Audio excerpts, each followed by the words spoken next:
Hello everyone, and welcome to this week's video upload, and we will be doing the second board in chapter 6 of Grandmaster Ronghhua's Sandwich Horse Defense Treatise. As usual, I've chosen to put black at the bottom of the page so that the interested viewer can see the game in the eyes of black. So without further ado, we shall begin.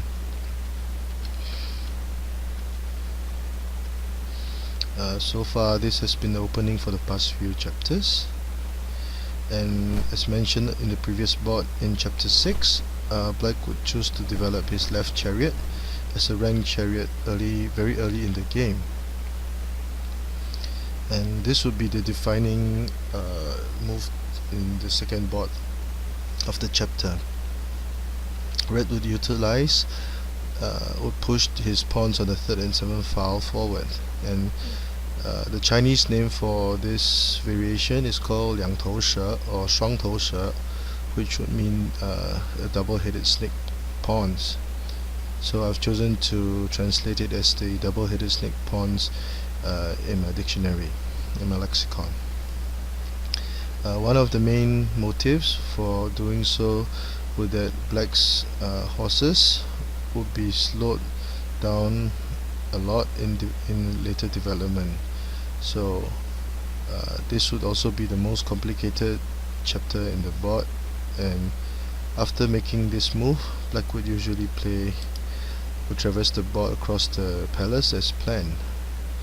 And at this point in time, there were 3 variations that were discussed for this board, and for each variation there were several sub-variations which will be dealt with in detail. The first variation will be red utilizing the 5-7 cannons.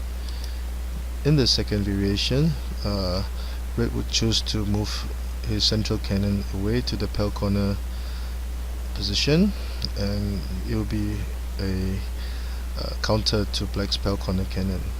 In the third variation, which would be similar to the previous board, red would attack with by pushing his cannon to black's pawn rank very early in the game. Now the difference between this move and the previous board would be that red had not pushed this pawn forward. So in the first variation, red will use the 5-7 cannons. Black would use his chariot to patrol the river and discourage red from playing 3+4. This will be a continuation of the 5-7 cannons, and at this point in time, it was recommended by the Grandmaster for black to play r4 equals to 2. This will discourage red from developing his left chariot as a foul chariot. One might wonder, would it be a good idea to play p7+1 so that the left horse will get some development later on in the game? And if this were played, red will usually counter with p7+1 of its own. And at this point in time, black must capture the red cannon. He cannot capture the offending pawn, because once red were able to capture the central pawn, red will have a huge advantage and black will be in deep trouble. So that is why capturing the pawn would not be an option. Instead, black should capture the cannon, but unfortunately this will allow the pawn to advance and threaten black's cannon rank.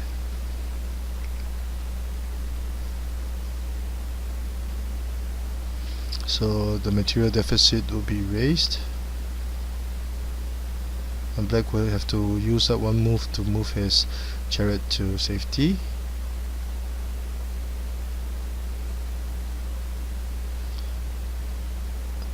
And black would try to target the red horse,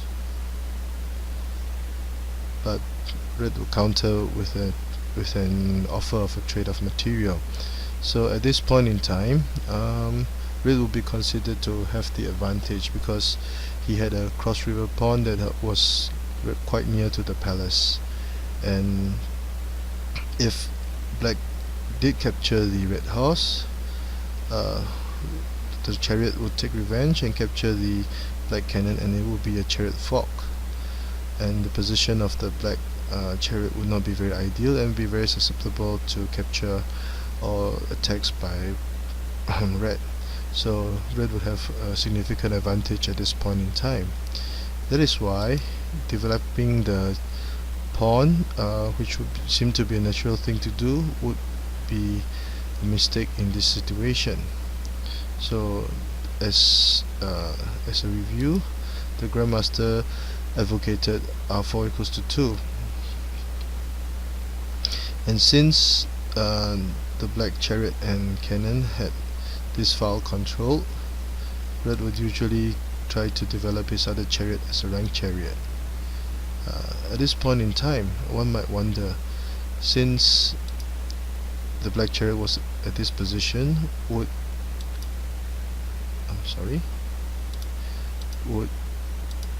advancing the edge horse to threaten to push the pawn forward be a viable option?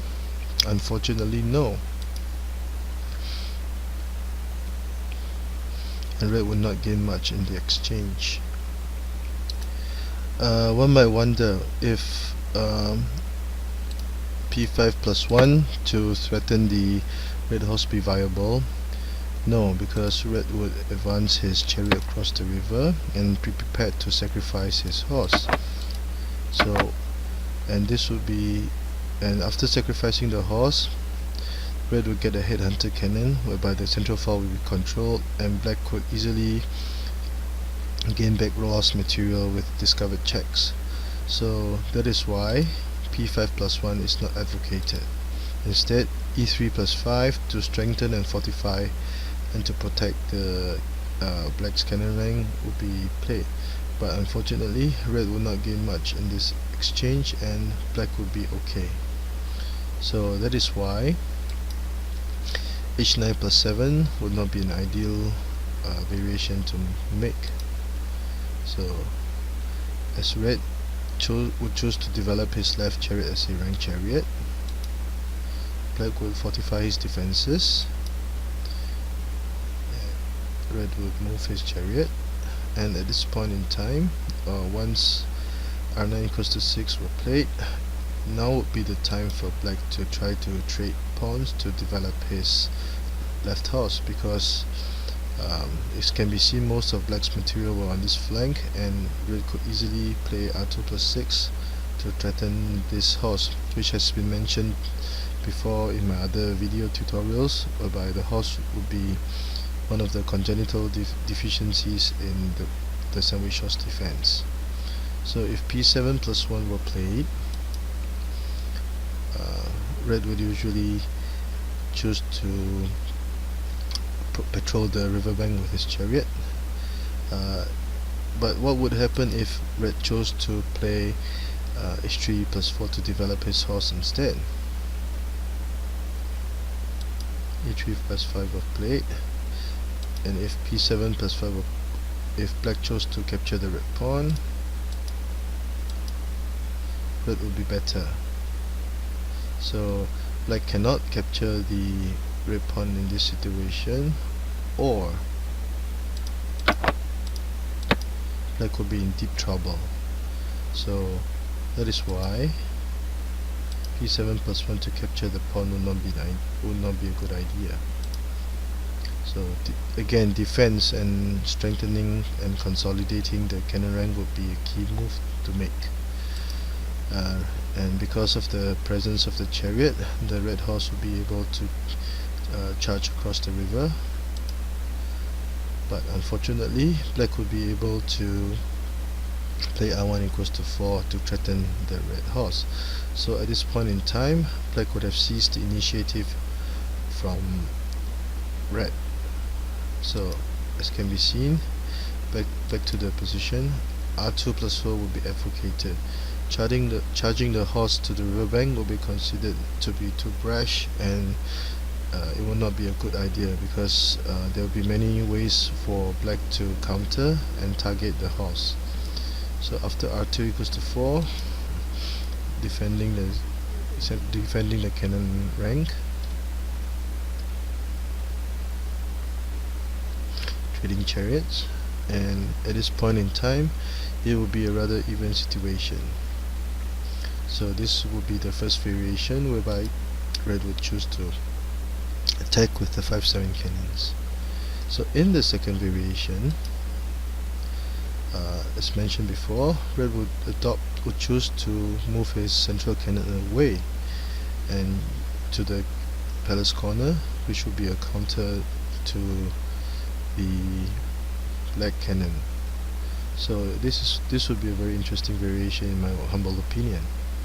So such a move is often seen in conjunction with the double-headed snake pawns. So at this point in time, there were 3 options for black to move. The first would be r4 plus 5. The second would be, since red chose to move his cannon, black could consider countering with a central cannon of his own. And the last option would be to patrol the riverbank. So in the first sub-variation, r4 plus 5 would be evaluated.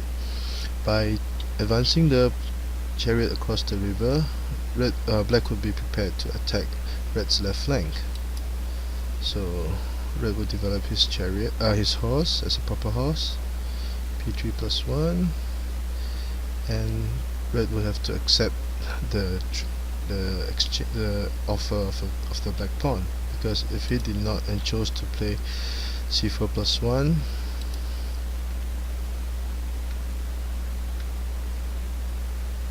black would have seized the initiative from red.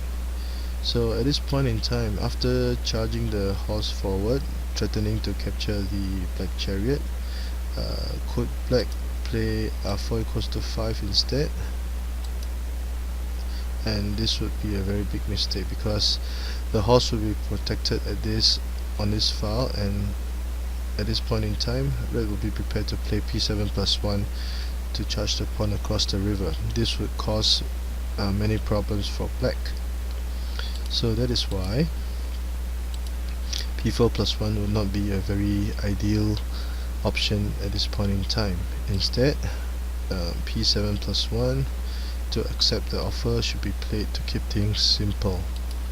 So after trading the pawns, after sacrificing his pawn, black would capture the pawn back, and red would choose to retreat his cannon so that he'll be prepared to play c equals to 7 to attack this file. Red would defend,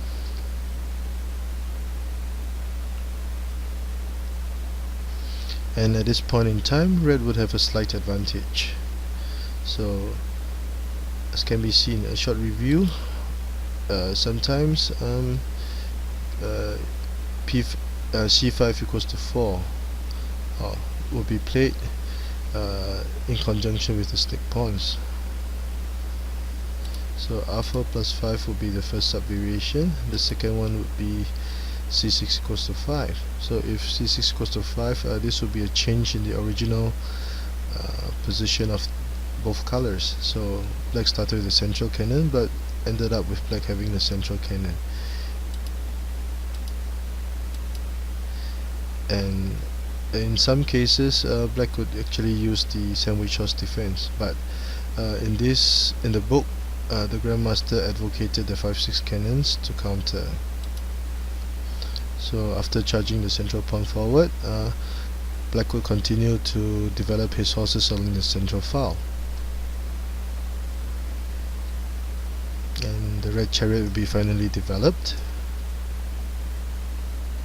and the action would now be concentrated on the center of the board. So with h3 plus 4, red would use one horse to sacrifice to trade for the black horse, so that black's formation will be weakened on the central file, but black would have none of it. and at this point in time, red would have a slight advantage because red will be prepared to gain material with by trading his horse for 2 black horses, and with the chariot at this position, red could always be prepared to play I equals to 7. So red will have a slight advantage in this situation. This will be the second sub-variation. Shall review. The first variation would be black advancing the chariot. The second would be black utilizing a central cannon, and the last one would be using the chariot to patrol the riverbank. So in this situation, a key issue for black to address would be the pawns on the 3rd and 7th file, because they have to be traded away or the black horses would have trouble developing, and this would become the detrimental effects of such a situation will become pronounced later on in the game. So black would choose to play p3 plus 1 in this situation. So one might wonder, would there be any difference with p3 plus 1 or p7 plus 1? If p7 plus 1 were played, red would choose to protect his pawn in this manner, and black would develop his other chariot as a foul chariot, and so would red. So this would red would charge his horse to the river, threatening to capture the black chariot, and also offering an exchange of cannons. So red will move his cannon back to the central file to attack the black chariot again.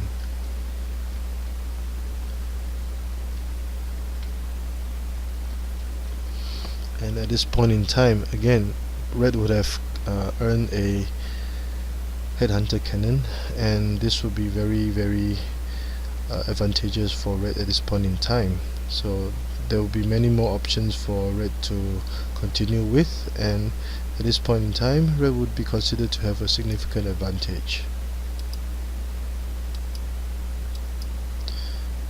So after p3 plus 1 were played, what if red would choose to attack with h3 plus 4?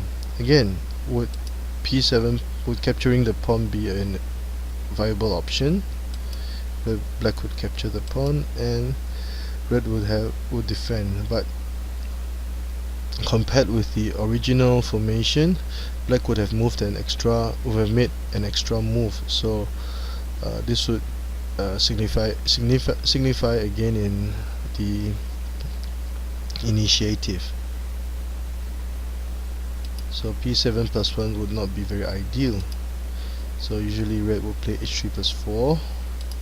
Again, black will move the chariot to the central file, and red will choose to attack the chariot in this manner. Now could red charge his horse across the river to attack the chariot in this manner? Because after capturing the pawn, the horse will also have crossed the river. However, this would not be ideal because black would offer a trade of cannons, and after exchanging cannons, black would be prepared to develop his right chariot as a foul chariot. At the same time, black would prepare to trade pawns to attack red's left horse. So black can be very satisfied with this situation. Hence, h4 plus 3 would not be ideal. Instead, as the Grandmaster recommended, red should target the chariot on the riverbank instead. So this would force, and at this point in time, black would have an advantage because red had been attacking too aggressively. The horse had charged across the river without much backup, and this would be one of the fundamental don't do's in Xiangqi opening theory. So black can be satisfied with this outcome. So a short review: c5 equals to 4 will be the second variation, and 3 variations were discussed. r4 plus 5, c6 plus equals to 5, and r4 plus 3. So in the third variation, red would also choose to attack with the pawn rank cannon again. However, in this situation, it will be different from the previous board, because since red had already advanced both his pawn on the 3rd and 7th file, red would not have the option of capturing the pawn with c8 equals to 3, and would not have this option as shown in the previous board. So this would have its implications on the development of the pieces later on. So black will usually play a4 plus 5, the file chariot, and at this point in time, it will be advisable for black to patrol the riverbank with his chariot. Attacking the red horse would be too aggressive, and it would be a mistake. Red would defend in this manner, and at this point in time, black could lose the black chariot and whatever gains that he might have made to red's discovered check. So r4 plus 6 will not be advocated. So after patrolling the river, black would usually choose to defend with a6 plus 5. One might wonder, could red attack the black horse on the left flank?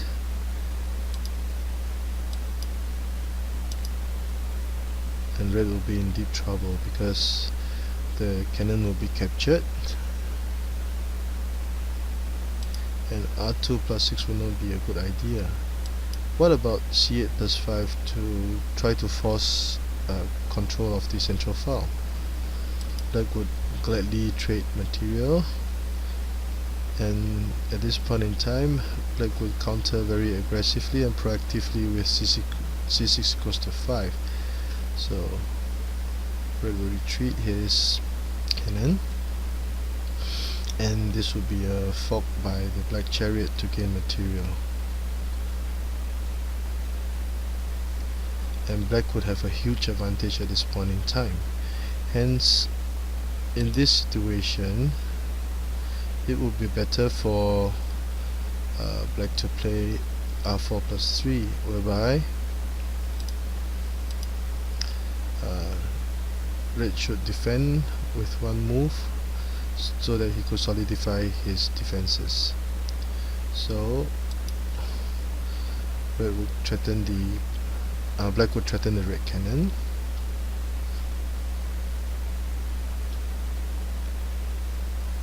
and one might wonder, would e3 plus 5 be a viable option? No, because once this would be played, red would advance his central pawn. This will allow for development of his horses, and if black moved his cannon, red's central cannon will retreat to this intersection, and this would limit the space of the black chariot for development. So red would have an easy time ahead, given the spatial advantage that he had accumulated over the past few moves. So c6 plus 5 will be advocated, and at this stage in time, red would have a 1 pawn advantage, so 1, 2, 3, 4, 5 versus black's 1, 2, 3, 4. But after the exchange, black could have a better combination left on the board.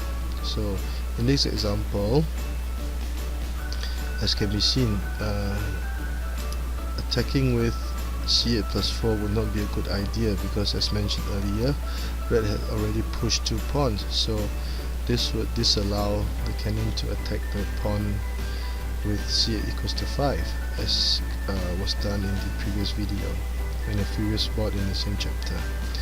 So this would not be a very good idea. And this concludes the board, the second board in chapter 6 of this of Ronghua Sandwich Host Defense Treatise. It is the most complicated board in the chapter, in chapter 6, and please do take some time to go over the variations one by one, so that you can see more things with the way that pieces were moved and developed. And I hope that you have enjoyed the video, and if you like my videos and the work that I've been doing, please support me by liking my channel and also my site on both YouTube and Twitter. Thank you for your patience.